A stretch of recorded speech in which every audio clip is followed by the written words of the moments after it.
Imaginamos os reis europeus dos séculos XII e XIII como homens primitivos e ferozes. Dom Afonso Henriques, o primeiro rei de Portugal, é descrito por um historiador de referência como um bravo javali. Mas no Museu Nacional de Arte Antiga há uma peça que contraria esta ideia. A Cruz de Dom Sancho indica que os primeiros reis de Portugal foram muito provavelmente homens cultivados e elegantes. Vai querer saber mais? Venha connosco nesta visita guiada.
Há cerca de 80 mil peças neste museu, no Museu Nacional de Arte Antiga. O que é que torna esta cruz de Dom Sancho I, uma das mais excepcionais deste acervo? Eu poderia dizer que há variedíssimas razões para torná-la efetivamente extraordinária. Digamos que há pelo menos dois planos. Um que tem a ver com a história de Portugal, em que esta peça está intimamente ligada ao início do Reino de Portugal. Digamos que ela é mandada fazer pelo rei Dom Sancho I, filho de Dom Afonso Henriques, e que... Segundo rei de Portugal, segundo rei de Portugal, portanto. Mas, por outro lado, também a própria cruz, a própria desenho da cruz, que é moderníssima para a sua época, elegante no desenho, e tem enfim, quer o trabalho da filigrana, dos próprios capuchões, ela em si é também uma novidade.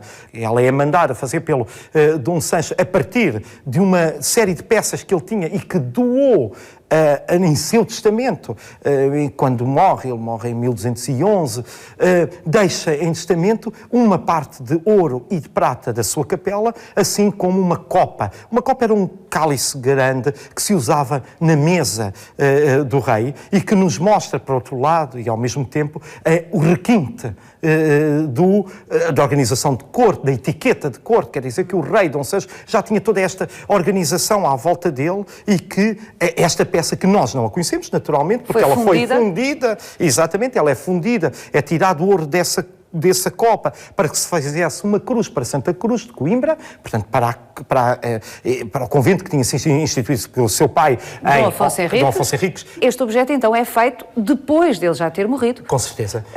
Com o ouro que ele deixa em herança para o fazerem. É fantástica, para além de tudo, ela própria documenta esse acontecimento, porque na parte de trás da cruz, e se nós pudermos contornar e ver, há uma inscrição que diz exatamente isso. Esta cruz mandou fazer o Dom Sancho I no ano de 1214.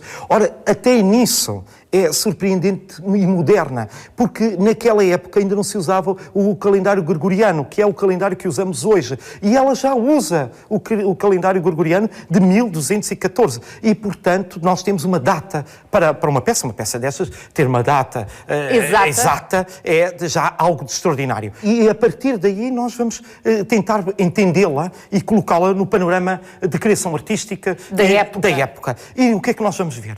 É que ela é surpreendentemente moderna. E requintada na sua execução. Nós, normalmente, uma cruz desta época, portanto, princípio do século XIII, não é? 1214, estamos no princípio do século XIII, nós deveríamos encontrar uma cruz patada, quer dizer, uma cruz não com estes flores de lis nas pontas. Portanto, seria direita? Direita, grega, à grega, uma cruz patada, e aqui ela já nos surge... Sofisticada para a época. Muito sofisticada, o desenho muito perfeito daquelas extremidades, o alongamento da haste e depois, naturalmente, todos os elementos decorativos que lhe são aplicados e as pedras preciosas, que são também uma surpresa. Porque, por um lado, o tratamento do cabochão, quer dizer, do engaste, do sítio onde elas estão colocadas, que é muito requintado, e depois a escolha da própria cor das pedras. Repare, Paulo, que há aqui há cores alternativas entre granadas e safiras e que houve uma escolha muito propositada para que as cores fossem alternadas. Ao alto são tudo granadas, mas depois na parte da haste horizontal temos granadas, temos safiras, temos outra vez granadas, depois uma granada, outra safira, e se nós observarmos com mais destreza e mais próximo ainda, vamos ver que algumas destas granadas, algumas destas gemas, estas pedras preciosas, têm inscrições. E essas inscrições são... Na própria pedra? Na própria pedra. Portanto, são gravadas na própria pedra e essas inscrições são números ou letras árabes. O que queria dizer que estas pedras deveriam ter pertencido a uma ou outra, enfim, a um tesouro que, com certeza, foi parar a mãos cristãs e que, portanto, foi retirada do tesouro, digamos, do próprio rei e que aqui foram reutilizadas. Recicladas, não é? Há uma aqui da ponta que tem até um pequenino cão, um animal de 4 patas passante, mas que nos dá também essa outra... enfim, outra marca histórica, não é? Nós temos aqui várias camadas e vários tempos que se vão sobrepondo. 2 perguntas. Esta cruz é um caso atípico? Exato. Ou é atípico na história da arte?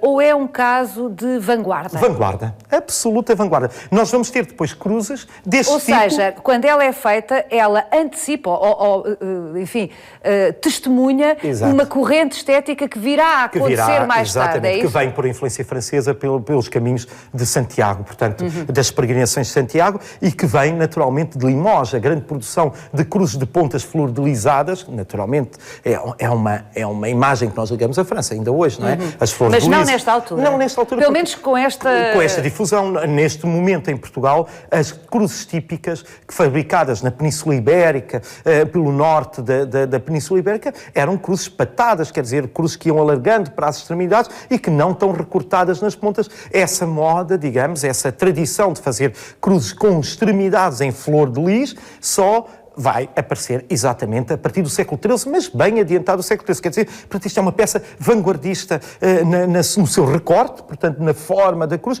bem como depois também nos elementos decorativos. E estes elementos decorativos cruzam outra questão cultural. É que Santa Cruz, os Crúzios, a ordem criada pelo Dom Afonso Henriques, em Coimbra, e que depois vai escolher como lugar para a sua sepultura, tal como Dom Sancho, o seu filho? O seu filho. Esta doação não é uma doação, digamos, aleatória. É, digamos, uma doação propositada, porque ele sabia que ia querer que os seus restos mortais lá ficassem sepultados, tal como o pai já tinha escolhido aquele local.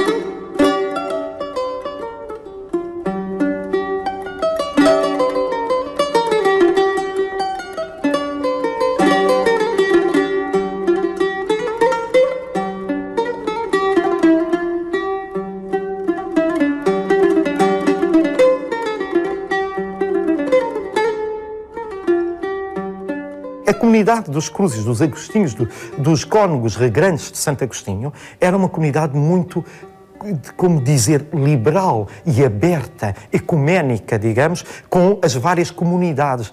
Antes da invasão dos mouros, dos muçulmanos da Península Ibérica, havia cá gente que já era cristã e que continuaram a fazer o seu culto. Ao contrário do que nós imaginamos. Os mouros não chegaram aqui e mataram todas as pessoas que cá estavam. Não, continuaram a existir comunidades a praticar com a prática cristã a que nós chamamos moçárabes.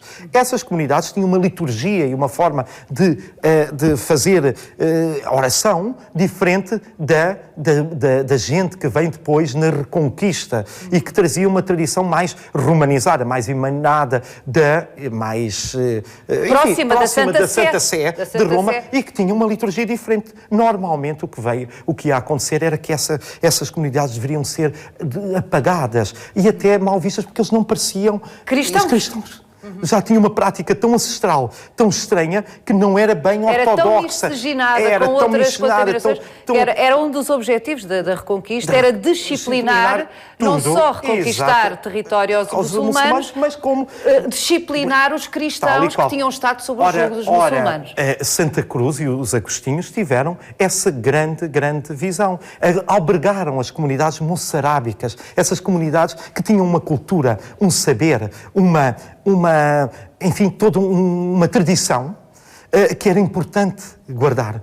E nós vemos refletido isso, particularmente, por exemplo, nos livros escritos no escritório, nos escritórios, nos iluminados, nas iluminuras de Santa Cruz de Coimbra, em que a tradição moçarábica dos ornamentos muito excessivos, e esse tipo de decoração nós vamos ver aparecer exatamente ao centro, gravado.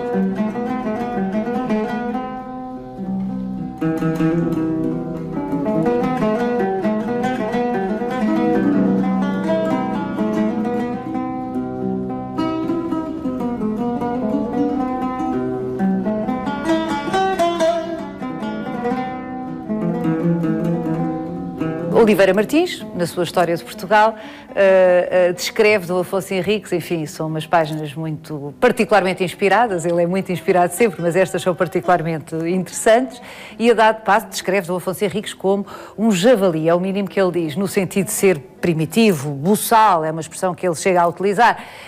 Como é que podemos concluir, ou pelo menos intuir, que Oliveira Martins talvez não acertado exatamente no perfil destes primeiros reis de Portugal? É natural, basta olhar para uma peça como esta.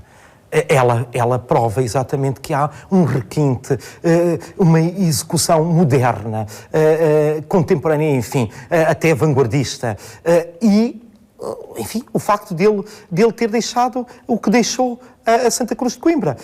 Mais do que isso, nós sabemos os detalhes hoje da vida dele. Que o Oliveira Martins, no século XIX, não sabia. Exatamente, a documentação. Por exemplo, sabemos que o Afonso Henriques tinha um alfaiate moro a trabalhar para ele. Ora, nós o que imaginamos das nossas histórias de Portugal e tudo isto é um rei vestido de cota de malha, com umas grandes barbas e com um carão enorme, e não um requintado rei que tem um alfaiate árabe a trabalhar para ele, enfim, e mais do que isso, depois toda a organização de corte, que agora conhecemos melhor, e que sabemos, obviamente, que a corte era, enfim, muito mais organizada, e com as suas regras, com a sua etiqueta, enfim, nós imaginamos-lo sempre em reconquista, não é? Em ação de batalha. Sempre em batalha, sempre em guerra. E não esquecemos que, de facto, ele tinha outro tempo e que tinha que organizar a própria sociedade que o contornava e que tinha que ter toda a autoritas. Presumo que aquele espaço em branco, que não tem nenhuma pedra nem nenhuma outra coisa, no centro da cruz, fosse o espaço destinado à tal relíquia que Dom Sancho I queria albergar nesta peça, relíquia que herdou do seu pai, Dom Afonso Henriques. A pedra mais preciosa que esta cruz tinha já não existe para as pessoas da época. Era a Sagrada Cruz de Cristo. Era um bocado da Cruz de Cristo que usava sempre junto a ele. Mas recapitulemos. Cruz de Cristo? Cruz de Cristo, sim, senhor. Vamos lá explicar isso. Acreditava-se que a Cruz de Cristo tinha sido encontrada pela Santa Helena. Quem é Santa Helena? A primeira arqueóloga cristã. Mãe do imperador Constantino, que vai... O imperador romano que se converte ao cristianismo. E que quando se converte obriga todos os seus domínios a converter-se também. Ele converte-se, ele não obriga, não torna ainda a religião cristã como a religião oficial do Império Romano. Ele liberaliza, digamos, ele é convertido pela própria mãe. A mãe é que era cristã. A Santa Helena, e leva esta sua vocação cristã ao extremo de procurar o sítio onde nasceu o menino Jesus. Ela vai a Belém, Mas isso 3 séculos depois de Jesus ter morrido. 3 séculos depois de Jesus Cristo ter morrido, exatamente. Cerca de 3 séculos estava muito vivo dentro da comunidade e ela vai procurar. Ela, digamos que é uma das grandes inventoras da iconografia dos lugares cristãos. E de todos os símbolos cristãos. Todos os símbolos que, é verdade. Ela inventa a Santa Cruz, ela inventa o lugar de Belém. Portanto, quando se diz Santa Cruz, é literalmente a cruz. A cruz de Cristo, que ela foi encontrar numa cisterna. 3 séculos depois. 3 séculos depois foi encontrar. Mas ela não era uma mulher que acreditava na primeira coisa. Ela encontra, dizem que a cruz... Imaginem na Golgota, no Monte Golgota, onde estavam milhares de cruzes, com certeza. Que era uma prática comum crucificar. Mas ela vai querer saber porque é que eles achavam que era aquela Santa Cruz. É que os seguidores de Cristo a tinham escondido dentro de uma cisterna e ainda lá estava o títulos. O títulos é aquilo que nós costumamos ver em cima da cruz de Cristo, a dizer Rei dos Judeus. E esse estava... enfim, era a chacota que fizeram com Cristo, que ele é coroado como o Rei dos Judeus, e que põem-lhe a vara de verde como Rei dos Judeus, põem-lhe aquela coroa de espinhos e por aí fora, que ela julga também ter encontrado. Ela encontrou praticamente todas as relíquias. Eu não consigo deixar de pensar na relíquia dessa de Queiroz. Absolutamente. Na relíquia dessa de Queiroz. Que daí que parte. Imagino que essa de Queiroz se inspirou na história de Santa Helena. Do que é que se encontrou. Porque a Santa Helena também parece ter encontrado os pregos da cruz ainda. E um dos pregos ela utilizou no cavalo do seu filho, mandou pôr no cavalo. No cavalo como? Na armadura do cavalo do filho. E na sua própria coroa do imperador Constantino, para protegê-lo, exatamente, como uma forma de proteção, e na sua própria coroa havia um prego da cruz. O resto da cruz, ela, digamos que a desfez em 1000 bocados e negociou, levou uma parte dela para Roma e negociou. Exatamente, mas não foi só isso. Ela encontrou os degraus do Palácio de Pôncio Pilatos, que levou para Roma também, que está lá, que é a Escada Santa, em São João Latrão. Ainda lá está os degraus que estão em Roma, que ela mandou transportar para Roma. Portanto, ela é verdadeiramente a primeira arqueóloga cristã e a inventora de todos esses signos.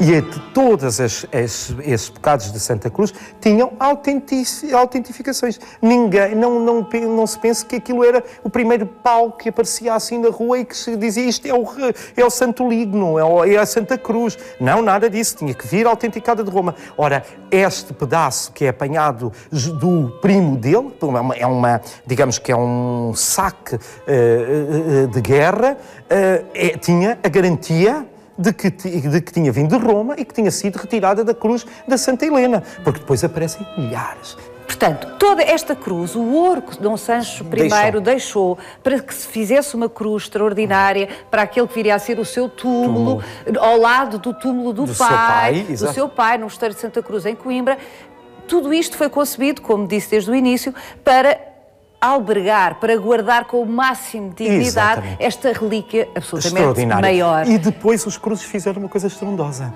É que no sítio onde a foram colocar, ela é uma cruz de alçar, é uma cruz de ir em procissões. Saía normalmente nos grandes festividades de Santa Cruz, mas também em ocasiões especiais, quando tinha de sanar os ares, quando havia pestes, e ela ia limpar, digamos, o ar. Enquanto estava guardada em Santa Cruz, estava na cripta, exatamente ao lado do túmulo de Dom Sancho e de Dom Afonso Henriques. E na cripta refazia o próprio Calvário, digamos em relíquias. Porque ela estava ao centro, embaixo havia pedras do Monte da Golgota. Também colhidas por Santa Helena? Não sei, acho que não. Acho que foram lá buscá-las. Mas havia uma escultura que representava São João Evangelista com um pedaço de uma relíquia de São João Evangelista e a Virgem Maria também com um pedaço de uma relíquia dos vestes da Virgem Maria. Portanto, refazia-se todo o Calvário ali, figurativa, através de relíquias. Santa Cruz era conhecida por isso. Era conhecida por ser o tesouro nacional, por ser o celeiro e tesouro, porque era lá que se guardavam as grandes colheitas, havia uma torre onde se guardava o próprio tesouro nacional e era o maior relicário de Portugal da época. Então pergunto, como é que é possível que tanto trabalho, tanto investimento, uma relíquia tão extraordinária como o Santo Lenho, não estejam agora aqui? Sorte é termos a cruz aqui. Ainda a cruz? Ainda. Nós temos notícias da cruz durante, o seu uso em Santa Cruz na Idade Média e só voltamos a ouvir falar dela muito depois, no tempo de Dom Afonso V. Ela está guardada em Santa Cruz, mas há um prior de Santa Cruz que precisa de pôr a estudar o seu filho em Bolonha. Sim, prior, filho? Não, mas é normal. Na época... É normal. E nunca sabe se antes de ele ser prior já tinha tido o filho ou não, mas isso não importa agora. Isso agora. O que importa é que ele tem que... E é caro. Ainda hoje é caro mandar os filhos estudar na universidade e, portanto, não havia nada. Ele desvelava-se, para que o seu filho tivesse a melhor educação na grande Universidade de Bolonha, a primeira grande universidade da Europa, e que gostava. E ele, então, vai empenhar, vai pôr no prego esta cruz? Esta cruz. No prego prior de Santa Cruz põe a cruz no prego e hoje sabemos disso não pela desonra que foi para o convento, mas sim pelo outro prior que vem a seguir, chamado da Boa Memória, porque as suas expensas vai pagar com o seu dinheiro o resgate da cruz e quando ela vem já não vinha inteira. Inteira. Vinha, digamos, desvirtuada e do seu poder, digamos, vinha sacralizada, porque não continha a razão por que tinha sido feita, albergar o Santo Lenho.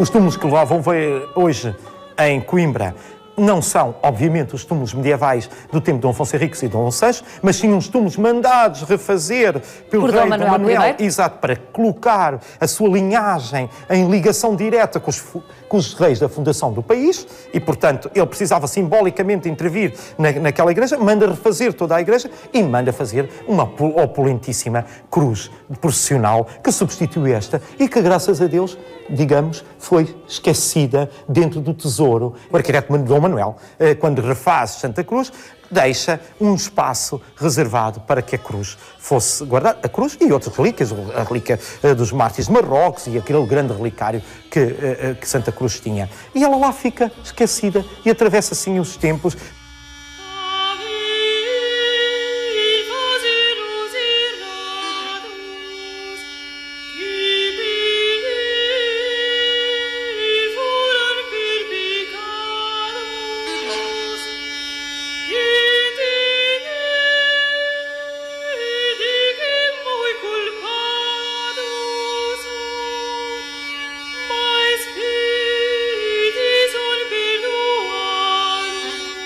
Se esta cruz falasse, mas fala-nos silenciosamente, como aqui ficou exuberantemente expresso pela toda a sua estética e tudo aquilo que se sabe do seu percurso. Vale a pena uma visita ao Museu Nacional de Arte Antiga, em Lisboa, só para ver esta peça.